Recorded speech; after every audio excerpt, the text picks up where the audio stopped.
Namaskaram students. இப்போ நம்ம பார்க்க போற topic microbes and disease. Okay, it is from the lesson World of Microbes in 9th standard syllabus. So இது part 7th video. So இந்த லெசன்லயே part 6 வரைக்கும் இதுல இருக்கக்கூடிய நிறைய chapters பத்தி நம்ம டீடைலா பார்த்துட்டோம். So இந்த வீடியோல classification of disease பத்தியும் manifestation of disease பத்தியும் டீடைலா பார்க்க போறோம். ஓகேவா? So first microbes in diseases.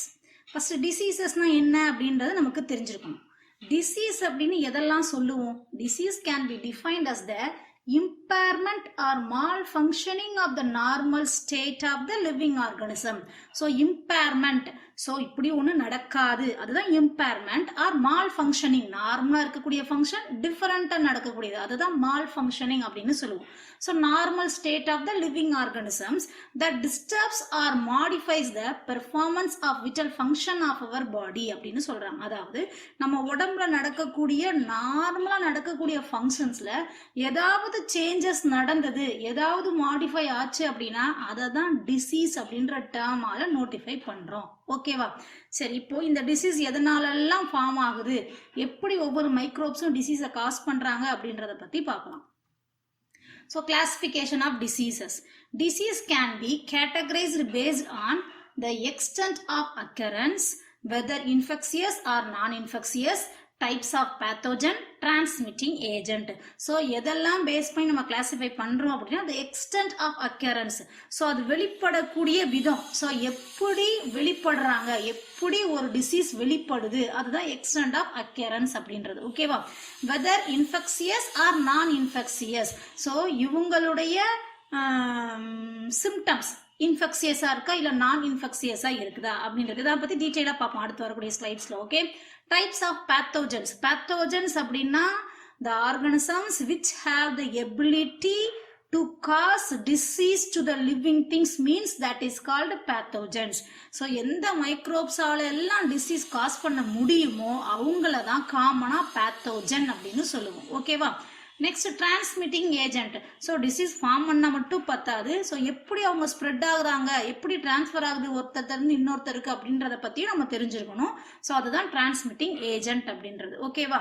So first based on occurrence, வெளிப்படுற விதத்தை பொறுத்து அதை 4 டைப்ஸா கிளாசிஃபை பண்றோம். Okay, endemic, epidemic, pandemic and sporadic. ஓகேவா? ஸோ ஃபர்ஸ்ட் எண்டமிக்னா என்ன அப்படின்றத தெரிஞ்சுக்கலாம். Endemic அப்படின்னா disease which is found in a certain geographical area affecting a fewer number of people. அதாவது ஒரு பர்டிகுலர் ஏரியால மட்டும் லிமிட்டட் நம்பர் ஆஃப் பீப்புள்ஸ், நிறைய பேர் அஃபெக்ட் பண்ணாம ஒரு ஸ்மால் நம்பர் ஆஃப் பீப்புள்ஸ் அப்படின்னு சொல்லலாம். கொஞ்சம் இருக்கக்கூடிய மக்கள்ல கொஞ்சம் பாதி மட்டும் அஃபெக்ட் பண்ணா அதுக்கு பேரு எண்டமிக் டிசீசஸ் அப்படின்னு சொல்லுவோம். இது எல்லா இடத்துலயும் இருக்கும் அப்படின்னு சொல்ல முடியாது. ஒரு செர்டைன் ஏரியால மட்டும் இருக்கும், அங்கேயும் எல்லாருக்கும் ஸ்ப்ரெட் ஆயிடுச்சுன்னு சொல்ல முடியாது. ஒரு பர்டிகுலரா இருக்கக்கூடிய ஸ்மால் குவான்டிட்டி ஆஃப் நம்பர்ஸ் மட்டும் அஃபெக்ட் பண்ணாங்க அப்படின்னா அதை தான் எண்டமிக் டிசீசஸ் அப்படின்னு சொல்லுவோம். For example, occurrence of goitre. Okay, so கழுத்து கலலை நோய் அப்படின்னு சொல்லுவாங்க, இதுதான் காய்டர் அப்படின்றது. இன் சப் ஹிமாலயன் ரீஜியன்ல இருக்கக்கூடிய கொஞ்சம் அமௌண்ட் ஆஃப் பீப்புள்ஸை இந்த டிசீஸ் அஃபெக்ட் பண்ணிருக்கும், that is goitre. Okay, so இதை தான் எண்டமிக் டிசீசஸ் அப்படின்னு சொல்றோம். ஓகேவா? அடுத்து எபிடமிக் டிசீசஸ்னா என்ன? Disease which breaks out and affects large number of people. So எண்டமிக்ல என்ன பார்த்தோம்? ஸ்மால் நம்பர் ஆஃப் பீப்புள்ஸ் தான் அஃபெக்ட் ஆவாங்கன்னு பார்த்தோம். அதுக்கு அப்படியே ஆப்போசிட் இந்த எபிடமிக். ஸோ ஒரு பர்டிகுலர் ஏரியால large number of peoples affect ஆனாங்க ஒரு மைக்ரோப்ஸால அப்படின்னா அதை தான் எபிடமிக் டிசீசஸ் அப்படின்னு சொல்றோம். ஃபார் எக்ஸாம்பிள், நம்ம இப்போ கொரோனா ஃபீல்டில் இருக்கோம். இந்த கொரோனா வைரஸ் ஃபர்ஸ்ட் இன்ட்ரடியூஸ் ஆகும்போது சைனால இருக்கக்கூடிய ஒரு பர்டிகுலர் ஏரியால இருக்கக்கூடிய large number of peoples affect ஆனாங்க. ஸோ அந்த ஸ்டேட்ல அந்த டிசீஸ் அங்கே எப்படி பார்த்துருப்பாங்க அப்படின்னா எபிடமிக் டிசீஸா பார்த்துருப்பாங்க. ஓகே, ஸோ அந்த ஒரு பர்டிகுலர் ஏரியால நிறைய பீப்புள்ஸ் அஃபெக்ட் ஆயிருந்தாங்க அப்படின்னா அதுக்கு பேர் தான் epidemic diseases. Okay, for example influenza. சரியா? நெக்ஸ்ட் பாருங்க, பேண்டமிக் டிசீசஸ். பேண்டமிக் இந்த வேர்டை தான் நம்ம இந்த கொரோனா ஃபீல்டில் மார்னிங்ல இருந்து ஈவினிங் வரைக்கும் எந்த நியூஸை போட்டாலும் பேண்டமிக் பேண்டமிக் பேண்டமிக் இதே தான் கேட்டுட்டே இருக்கும். இப்போ பேண்டமிக்னா மீனிங் என்ன அப்படின்னா disease which is widely distributed on the global scale, for example AIDS and COVID-19. So இது புக்கில் இல்லை, நீங்கள் ஆட் பண்ணிக்கோங்க, ஏன்னா இப்போ நம்ம அந்த ஃபீல்டில் தானே இருக்கோம், அதனால. ஓகே, ஸோ இப்போ பேண்டமிக் டிசீசஸ்னால் என்ன? ஒரு வேர்ல்டு வைடாக ஃபுல்லாக ஒரு கான்டினென்ட்லேருந்து இன்னொரு கான்டினென்ட் வரைக்கும் எல்லா கான்டினென்ட்க்கும் ஸ்ப்ரெட் ஆகிடுச்சு ஒரு டிசீஸ் அப்படின்னா அதை தான் பேண்டமிக் டிசீஸ் அப்படின்னு சொல்லுவோம்.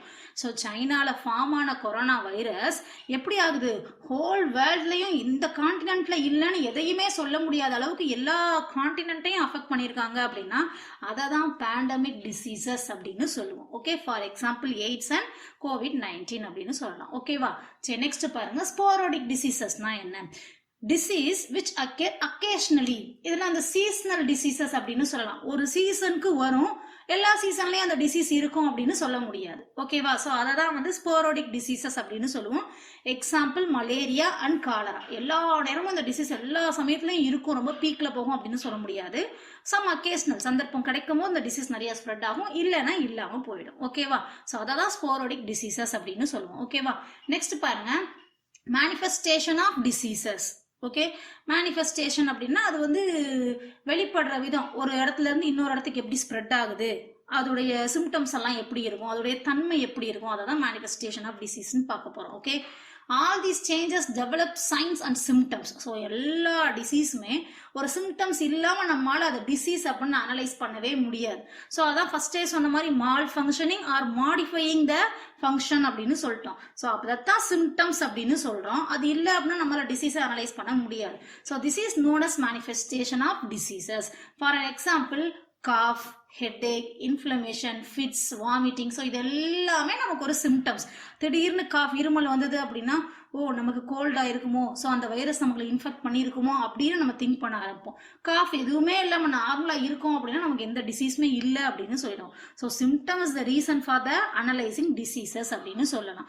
ஸோ இதை எப்படி கிளாஸிஃபை பண்ணலாம் அப்படின்னா கம்யூனிகபிலிட்டி ஆஃப் டிசீசஸ், எப்படி ஒரு இடத்துல இருந்து இன்னொரு இடத்துக்கு ஸ்ப்ரெட் ஆகும், எல்லாம் அதோடைய தன்மை என்ன அப்படின்றது.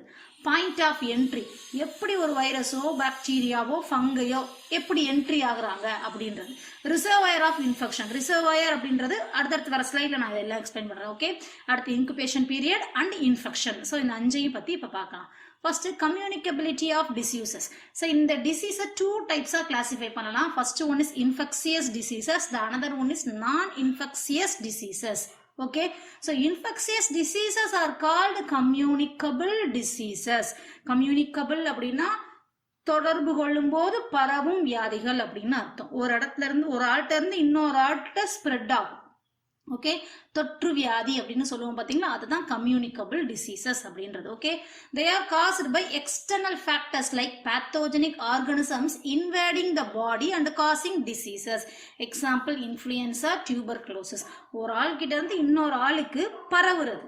ஓகே, ஸோ அந்த என்கிட்ட இப்போ காஃப் இருக்குது, என்னுடைய மைக்ரோப்ஸ் என்ன ஆகும் அப்படின்னா உங்ககிட்ட பேசிட்டு இருக்கும் போது என்னுடைய காஃப் மூலமா, என்னுடைய ஸ்னீசிங் மூலமா வரக்கூடிய டிராப்லெட்ஸ் மூலமா உங்களுக்கு ஸ்ப்ரெட் ஆயிடும். அதுதான் கம்யூனிகபிள் டிசீசஸ் அப்படின்னு சொல்றோம். ஓகேவா? அப்போ non infectious diseases are non communicable diseases. இப்போ எனக்கு ஒரு டிசீஸ் இருந்தாலும் நான் உங்ககிட்ட பேசிக்கிட்டு இருக்கும் போது, நான் ஸ்னீசிங்காக இருக்கும்போது, காஃப்ல இருக்கும்போது என்னுடைய டிராப்லெட்ஸ் உங்ககிட்ட பட்டா கூட எங்கிட்ட இருக்கக்கூடிய டிசீஸ் உங்களுக்கு என்ன ஆகாது அப்படின்னா டிரான்ஸ்மிட் ஆகாது. அப்படி இருக்கக்கூடிய டிசீஸ் தான் நான் இன்ஃபெக்சியஸ் டிசீசஸ் அப்படின்னு சொல்றோம். இன்ஃபெக்சியஸ் டிசீசஸ்க்கு ரீசன் என்னவா இருக்கும் அப்படின்னா பேத்தோஜெனிக் ஆர்கானிசம் தான் காரணமா இருக்கும். ஆனா நான் இன்ஃபெக்சியஸ் டிசீஸ்க்கு காரணம் என்னவா இருக்கும் அப்படின்னா மியூட்டேஷன் ஆஃப் ஜெனட்டிக் காசஸ் அப்படின்னு சொல்லலாம். அதாவது நம்மளுடைய ஜீன் ஃபங்க்ஷன் இருக்கு பாத்தீங்களா, அதுல ஏதாவது மியூட்டேஷன் நடந்து அதுல ஏதாவது டிஃபெக்ட் வந்தா ஃபார்ம் ஆகக்கூடிய டிசீஸஸ் தான் நான் இன்ஃபெக்சியஸ் டிசீசஸ் அப்படின்னு சொல்றோம். For example diabetes, cancer. இப்ப கேன்சர் அப்படின்றது எதனால நடக்குது? நம்மளுடைய செல் என்ன ஆகும் அப்படின்னா டிவைட் ஆகும். நார்மலா டிவைட் ஆச்சு அப்படின்னா நார்மல் ஃபங்க்ஷன் நடந்துட்டு இருக்கு அப்படின்னு அர்த்தம்.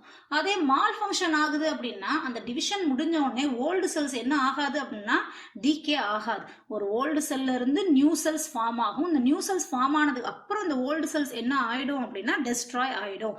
இதுதான் நார்மல் ஃபங்க்ஷன். ஆனா கேன்சர் ஃபார்ம் பண்ணக்கூடிய செல்ஸ் என்ன ஆவாங்க அப்படின்னா ஓல்டு செல்ல இருந்து நியூ செல்ஸ் ஃபார்ம் ஆகும். ஆனா அந்த ஓல்டு செல்ஸ் டெஸ்ட்ராய் ஆகாது, அப்படியே இருக்கும். திரும்ப இந்த செல்ஸ்ல இருந்து நியூ செல்ஸ் ஃபார்ம் ஆகும், இந்த செல்ஸ் டிஸ்ட்ராய் ஆகாது. ஸோ இப்படி நிறைய செல்லுடைய growth நிறைய இன்க்ரீஸ் ஆன உடனே அந்த இடத்துல என்னவா ஃபார்ம் ஆயிடும் அப்படின்னா இருக்கிறதுக்கு இடம் இருக்காது. அந்த இடத்துல இருக்கக்கூடிய ஸ்பேஸே 2 செல்ஸ் இருக்கிற அளவுக்கு தான் ஸ்பேஸ் இருக்கும். அதுல ஒரு 500 செல்ஸ் இருந்தது அப்படின்னா அது என்னவா ஃபார்ம் ஆயிடும், டியூமரா ஃபார்ம் ஆயிடும். அதை தான் நம்ம என்னன்னு சொல்றோம், கேன்சர் அப்படின்னு சொல்றோம். ஸோ இதெல்லாம் வந்து ஜெனட்டிக் மாடுலேஷன். ஓகேவா? ஸோ ஜெனட்டிக் காசஸ் அப்படின்னு சொல்லலாம். ஸோ இவங்க கேன்சர் பேஷண்ட் கிட்ட பேசும்போதோ பழகும் போதோ அவங்க மூலமா நமக்கு அது ஸ்ப்ரெட் ஆகாது. ஓகே, ஸோ இதை தான் என்ன சொல்றோம், நான் இன்ஃபெக்ஷியஸ் டிசீசஸ் அப்படின்னு சொல்றோம். Okay, next one is point of entry. எப்படி டிசீஸ் உள்ள என்ட்ரு ஆகுது நமக்கு இது நார்மலா தெரியும். எது மூலமாலாம் என்ட்ரு ஆவாங்க அப்படின்னா, an infection develops when these pathogens enter the human body through contaminated air, water, food, soil, physical contact, sexual contact and through infected animals. So இவ்வளவு ரீசன் மூலமா தான் ஒரு டிசீஸ் இன்னொருத்தருக்கு என்ட்ரி ஆகுது அப்படின்னு சொல்லலாம். ஓகேவா? இதான் நமக்கு நார்மலா தெரிஞ்ச விஷயம். ஸோ நெக்ஸ்ட் பாருங்க, reservoir of infection. So reservoirs அப்படின்னு நம்ம நார்மலா என்ன சொல்லுவோம் அப்படின்னா, ஒரு பொருளை சேமிச்சு வைக்கக்கூடிய இடத்த தான் ரிசர்வயர் அப்படின்னு சொல்லுவோம். ஸோ ரிசர்வயர்ஸ் அப்படின்றத வந்து வாட்டர்ல வந்து நிறைய யூஸ் பண்ணுவோம். நீர் தேங்குவிடம் தேக்கி வைக்கக்கூடிய இடத்த தான் ரிசர்வயர்ஸ் அப்படின்னு சொல்லுவோம். ஸோ அதே மாதிரி தான் அதே மீனிங் இங்கே வரும். எப்படின்னு பார்த்தீங்க அப்படின்னா, reservoir of infection refers to the specific environment in which the pathogen can thrive well and multiply without causing diseases. So ஒரு மைக்ரோப்ஸ் டிசீஸ் காஸ் பண்ணக்கூடிய pathogenic microbes it need the more development. So ஒரு வைரஸால ஈஸியாக டிசீஸை cos பண்ண முடியாது. அந்த virus என்ன ஆகணும், நிறைய வைரஸாக மல்டிப்ளை ஆனால் மட்டும்தான் அவங்களால என்ன பண்ண முடியும், நல்ல டிசீஸுடைய கான்சன்ட்ரேஷனை இன்க்ரீஸ் பண்ண முடியும். ஸோ அப்போ இவங்க மல்டிப்ளை பண்ணுறதுக்கு ஒரு பிளேஸ் வேணும். ஓகேவா? அந்த ஒரு பிளேஸா எதை எடுத்துக்கிறாங்களோ அதை தான் ரிசர்வயர் அப்படின்னு சொல்லுவோம்.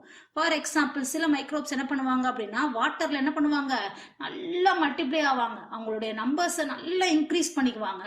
பட் அந்த வாட்டருக்கு இவங்களால என்ன பண்ண முடியாது, எந்த டிசீஸையும் காஸ் பண்ண முடியாது. Okay, so it is a place only using for to increase the growth of the living microbes. ஓகேவா? அந்த மைக்ரோ ஆர்கானிசத்தோடைய growth-ஐ இன்க்ரீஸ் பண்றதுக்கு, அவங்களுடைய நம்பர்ஸை இன்க்ரீஸ் பண்றதுக்காக மட்டும் யூஸ் பண்ணக்கூடிய பிளேசஸ் தான் ரிசர்வயர்ஸ் அப்படின்னு சொல்லுவோம். அப்படி எதெல்லாம் யூஸ் பண்ணுவாங்க அப்படின்னா, water, soil and animal population. ஓகேவா? சரி, நெக்ஸ்ட் பாருங்க, இன்குபேஷன் பீரியட். ஸோ இன்குபேஷன் அப்படின்னா, ஒரு மைக்ரோப்ஸ் நம்ம உடம்புல என்ட்ரு ஆறாங்க அப்படின்னா, என்ட்ரு ஆன உடனே நமக்குள்ள டிசீஸ் காஸ் பண்ண மாட்டாங்க.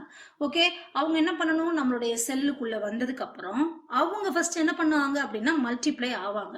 மல்டிப்ளை ஆகி அவங்க ஓரளவு செட் ஆனதுக்கு அப்புறம் தான் நமக்கு டிசீஸை காஸ் பண்ணுவாங்க. இப்போ ஃபர்ஸ்ட் டே என்ட்ரு ஆகுறாங்க அப்படின்னா, செகண்ட் டே கொஞ்சம் கொஞ்சமாக இம்ப்ரூவ் பண்ணி டிசீஸ் காஸ் பண்ணுவாங்க. அப்புறம் third day, fourth day, fifth day, sixth day வந்ததுக்கு அப்புறம் அவங்க ஒரு லெவலுக்கு செட் ஆயிடுவாங்க. இதுக்கப்புறம் தான் என்ன பண்ணுவாங்க அப்படின்னா, நமக்கு சிம்டம்ஸே ஃபார்ம் ஆக ஆரம்பிக்கும். அப்போ இந்த 6 days it take to multiply the numbers அப்படின்னு சொல்றோம் பாத்தீங்களா, இந்த பீரியட் ஆஃப் டைம் தான் இன்குபேஷன் பீரியட் அப்படின்னு சொல்றோம். Okay, the interval between infection and first appearance is called incubation period. First உள்ள வரக்கூடிய ஃபர்ஸ்ட் டேல இருந்து எப்போ இன்ஃபெக்ஷன் காஸ் பண்றாங்க, இன்ஃபெக்ஷன் மீன்ஸ் நமக்கு தெரிய வரக்கூடிய சிம்டம்ஸ், ஸோ அது வரைக்கும் இருக்கக்கூடிய இந்த டைம் பீரியடை தான் இன்குபேஷன் பீரியட் அப்படின்னு சொல்றோம். It may vary from few hours to several days. So ஒரு சில மைக்ரோப்ஸ் என்ன பண்ணுவாங்க, உள்ள வந்து ஃபியூ ஹவர்ஸ்லேயே என்ன பண்ண ஆரம்பிச்சிருவாங்க, மல்டிப்ளை பண்ணி அவங்க செட் ஆயிடுவாங்க, உடனே சிம்டம்ஸை காஸ் பண்ண ஆரம்பிச்சிருவாங்க. அப்படியும் இருக்காங்க. ஒரு சில மைக்ரோப்ஸ் என்ன பண்ணுவாங்க, நிறைய டேஸ் இருந்ததுக்கு அப்புறம் தான் உங்களுக்குரிய சிம்டம்ஸே வெளியில காமிப்பாங்க. ஸோ அப்படியும் இருக்காங்க. இதை தான் இன்குபேஷன் பீரியட் அப்படின்னு சொல்றோம். For example, COVID-19 incubation period பாருங்க, 1 to 14 days சொல்றாங்க. ஓகே, ஸோ என்ன ஆகும், இல்லை ஆவரேஜா 2 to 9 days அப்படின்னு சொல்லலாம். ஓகேவா? டோட்டலா இதோட இன்குபேஷன் பீரியட் என்ன அப்படின்னு கேட்டா 1 to 14 days. ஃபர்ஸ்ட் வந்ததுக்கு அப்புறம் 14 daysக்கு அப்புறம் தான் நமக்கு என்ன தெரிய வரும்ன்றாங்க, சிம்டம்ஸே தெரிய வரும் அப்படின்னு சொல்றாங்க. அதே மாதிரி மலேரியாவுடைய பாராசைட்ஸ் நிறைய இருக்காங்க. அதுல ஒவ்வொரு வெரைட்டிலையும் இன்குபேஷன் பீரியட் என்னென்ன அப்படின்றத இங்க கொடுத்துருக்கேன். ஓகேவா? ஸோ அதை பார்த்துக்கோங்க. நெக்ஸ்ட் பாருங்க, இன்ஃபெக்ஷன். ஸோ இன்குபேஷன் பீரியட் முடிஞ்சிருச்சு அப்படின்னா அடுத்து வரக்கூடிய காசிங் தான் இன்ஃபெக்ஷன் அப்படின்றது. நமக்கு எப்போ சிம்டம்ஸ் தெரிய வருமோ அதை தான் இன்ஃபெக்ஷன் அப்படின்னு சொல்றோம். Infection is the entry, development or multiplication of infectious agent in the human body or animal. So infection அப்படின்றத எதை சொல்றோம், ஒரு மைக்ரோப்ஸ் என்ட்ரி ஆகிறது, டெவலப் ஆகிறது அண்ட் மல்டிப்ளை ஆகிறது. ஸோ எந்த ஏஜென்ட் இன்ஃபெக்சியஸ் ஏஜென்ட் யார் ரீசனபிள் மைக்ரோப்ஸோ அவங்களுடைய இன்ஃபெக்ஷன், அவங்களுடைய மல்டிப்ளிகேஷன். ஸோ அதை தான் இன்ஃபெக்ஷன் அப்படின்னு சொல்கிறோம். ஓகேவா? ஸோ இதுதான் செயின் ஆஃப் இன்ஃபெக்ஷன் அப்படின்றது கொடுத்துருக்கேன்.